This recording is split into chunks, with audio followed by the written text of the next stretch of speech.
going on, you guys? Welcome back to Protective Film Solutions. Thank you guys for watching and subscribing. We are back here in the shop and we have another update on Project R8. From the last video, I saw that we did finish all of the aero. I'm super happy with how the car looks now. It's got a full facelift on it. It looks way more modern. It looks way more, supercar-esque, and I'm really happy with it. Obviously, we did the grille, we did the RS style front lip. Blacked out the emblems, we blacked out the side blades, we did the massive carbon fiber APR performance wing and carbon trunk, and had a lot of fun out at 70 Mile Saturday.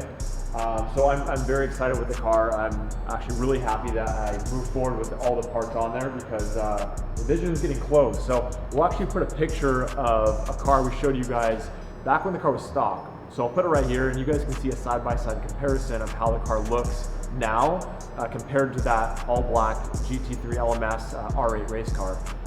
So again, I'm very excited for how it looks now. So the next step is the sound.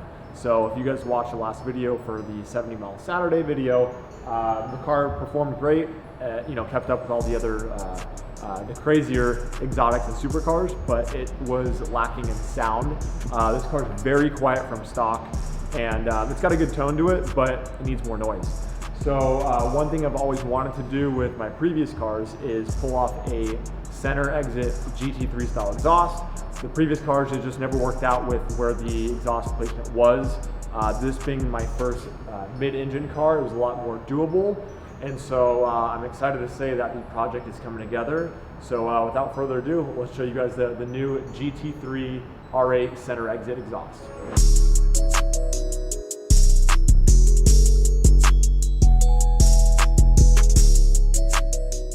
So this is our brand new custom GT3 LMS style center exit exhaust for my car. My good buddy Zerek at Zerek Fabrication, we go way back. He actually used to work for me over a decade ago at O'Reilly Auto Parts. We both started there, and he kind of started his own fabrication company and kind of grew with a few builds over the years, and he's always done my exhaust on my previous cars. He did my Aston Martin, but this one is a little bit different. I had to kind of push his limit a little more, and we went with a custom center exit exhaust.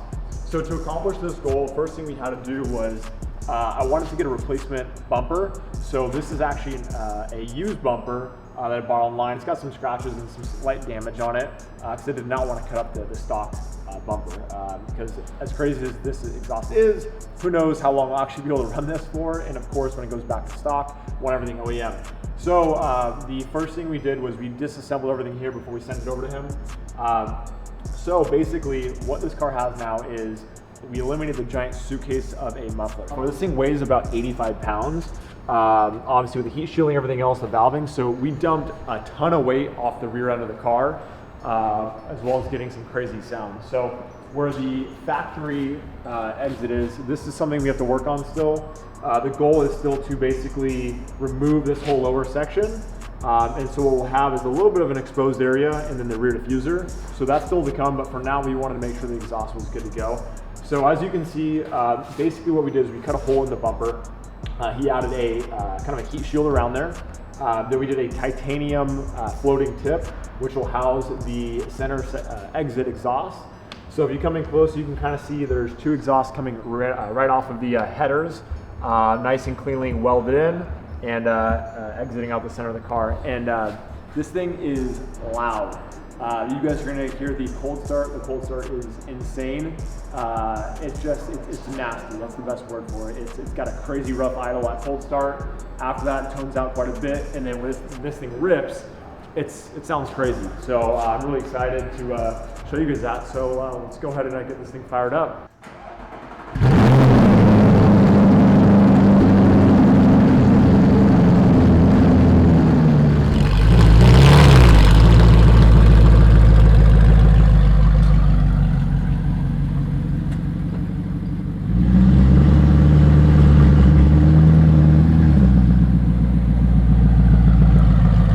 So this is actually Daniel's first time with us too. Last time he was in the car was the pista drive we did a few months back, so the car's completely different now. So the car's still cold, but you can obviously hear it in the background quite a bit. The nice thing with a mid-engine car is you get a lot of the sound of the engine actually, behind your ears too. So it's a different sound that I'm used to from like the Aston Martin or the Jaguar or my Salines, anything that I had before this. So it's a completely different it's a completely different sound. Inside the car, because obviously we no longer have that giant muffler, I was concerned about drone. You definitely hear the exhaust quite a bit more. Obviously you can't have a full conversation on the phone on speaker probably, but the drone is actually not that bad. It's there, but it's really not that bad for how loud the car is from the outside. So yeah, I'm pretty happy with the way that's going so far. I love the way it sounds. Sometimes you straight pipe a car and it's just loud and there's no tone to it. This actually surprisingly has a really smooth tone, especially in the high RPM. So one of the cool things on the R8 is that this thing revs out at 80 to 100 RPM, just from stock as is. So what that means is when you wind it out, it really screams. So, so you guys will hear when we get on the freeway right now. We'll have to roll the windows down.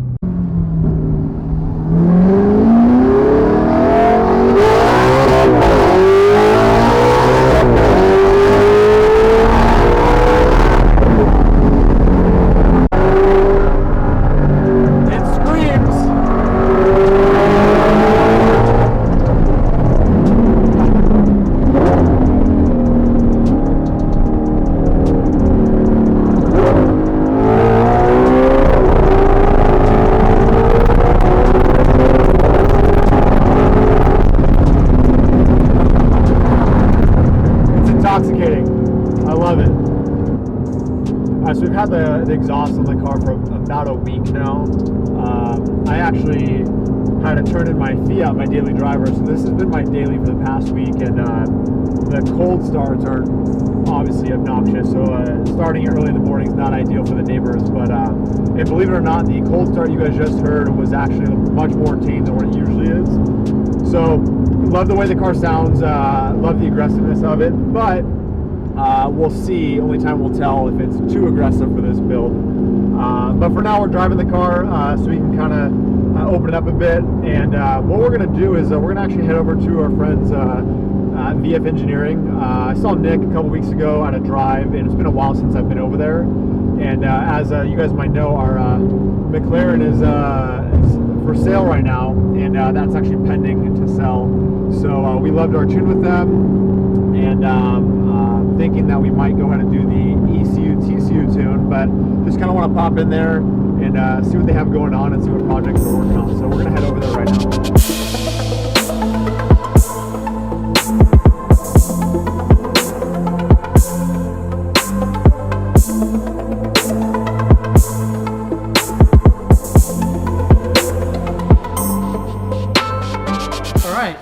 All right, Jason, you ready to tune your transmission? As you see, we came here and I thought we were gonna hang out with Nick. He's already ready. He's got the car inside and we're doing it. So I'm absolutely ready, because one of the things that we've been talking about is, as much as the R-Tronic I'm okay with single clutch, it's like on the Aston, they make something better for it, which is fine tuning it to make it more drivable. That's right. So with our OBD2 programming cable, you can do this at home or you can come to VF to get it done.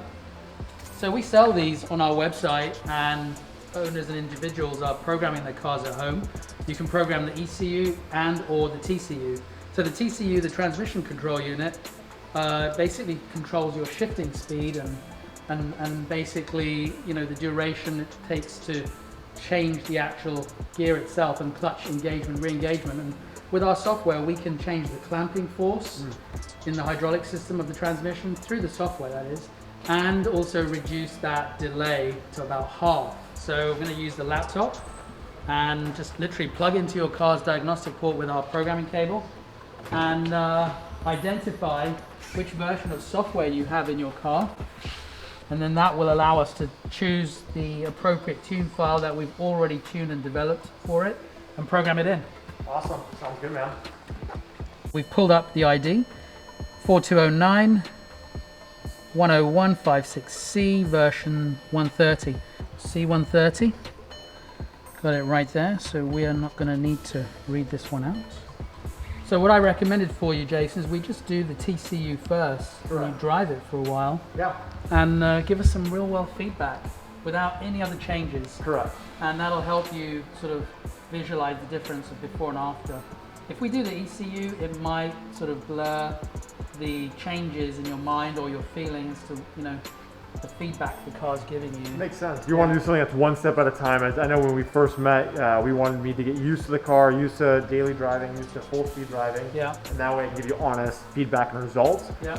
And really feel real world testing with it. So. Yeah, that's the thing about a lot of enthusiasts when they're modding their cars. Some go all out and say, I want everything in one go. But you don't get to really appreciate the benefits of each thing. You're just going all out for the, I'll take everything on the menu. Yeah. And you don't really taste the food as well. You don't know what each one is. Yeah. It's overall great, but you don't know what makes it great individually. Exactly, yeah. Cool. Yeah. All right, look at you, you're done. All right, so we are all done here. Amazing. Yep. That's fast. That was. Very fast. Well, this isn't your first rodeo. You guys have done quite a few of the Gen 1 R8s. Yeah, we started working on R8s when they came out in the V8s in 2007. Yeah. So we've specialized in the V8s and the V10s since then. And I remember I've seen you in magazines and stuff, I think, with the Gen 1 R8, if I remember right. Yeah. It was about over a decade ago now. So even though this is new to me, I remember Nick from a long time ago and he had that car. So he's no stranger to these. Time is moving. Yeah. Time is always going. Absolutely. Yeah, yeah. Well, I hope you have some fun. Let me know how you find it and what the shifting feels like. Awesome. It takes a little bit of driving. It's 20-30 miles for it to start adapting. Okay. And then you may, you know, start noticing the subtleties.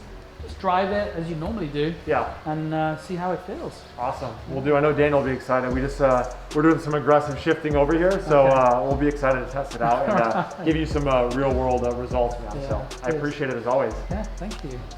So before we head out, obviously want to show you guys around VF. You guys have seen them all over the internet, obviously with DD and a lot of other channels.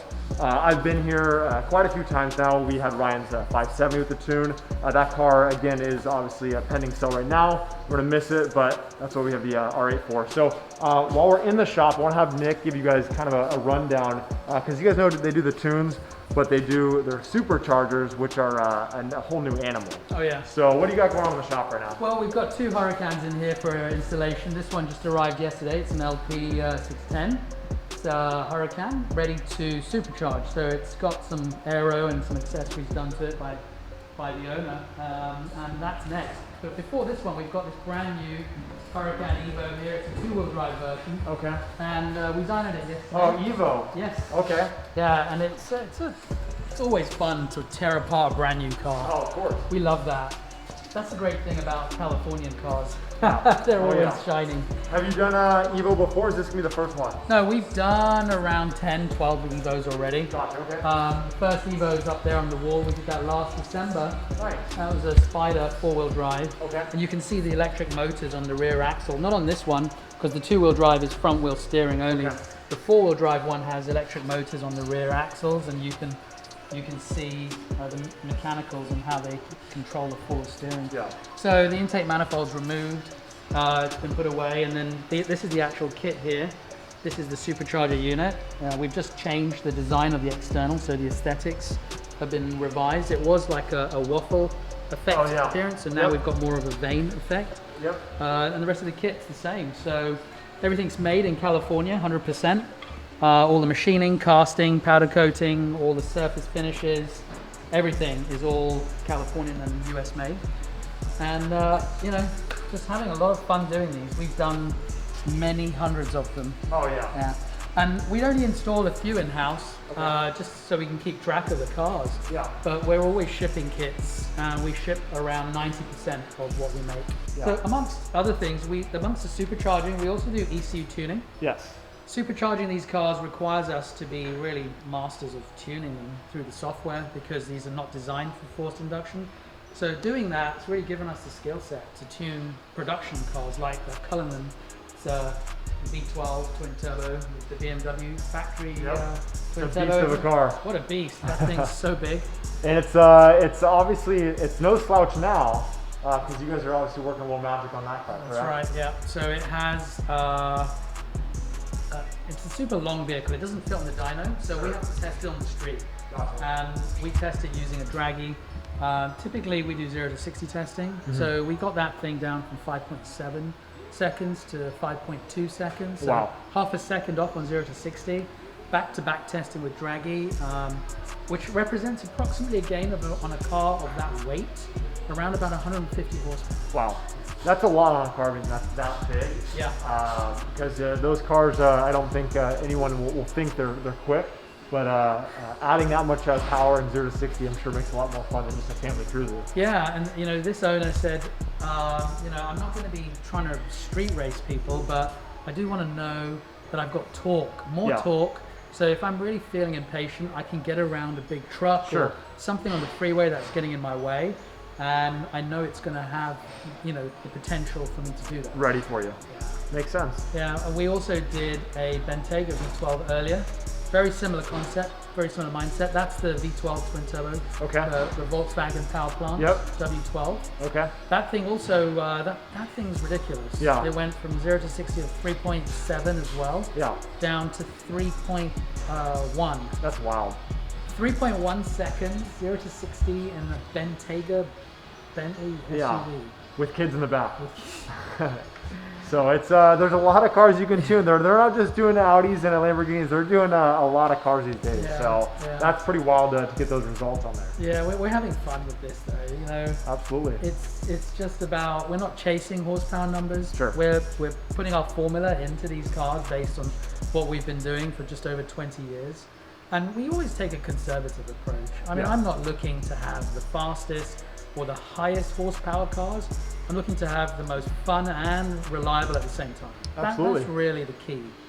I want maximum uptime. Yeah. Just like our clients are going to want. Absolutely, and that's what we had with the 570. That thing was a monster, and it was a lot of fun. And we had it tuned for almost 3 years. Yeah. And besides oil changes and brake pads, that car has been amazing. It's been, you know, on Gold Rush Rally. It's been in Monterey.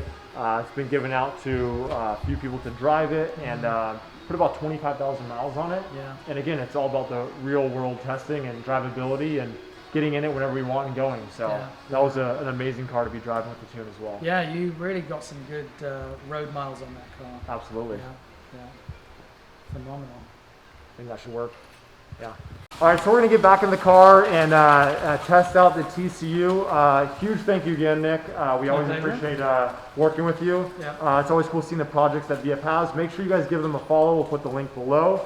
VF is doing some big things, and I'm sure 2021 has even more to come. So again, a huge thank you to you guys. We're gonna get in the car now. Next video, we'll talk more about how we are enjoying the TCU and give some real world results. So thank you guys again, as always, for subscribing, and we'll see you guys next video.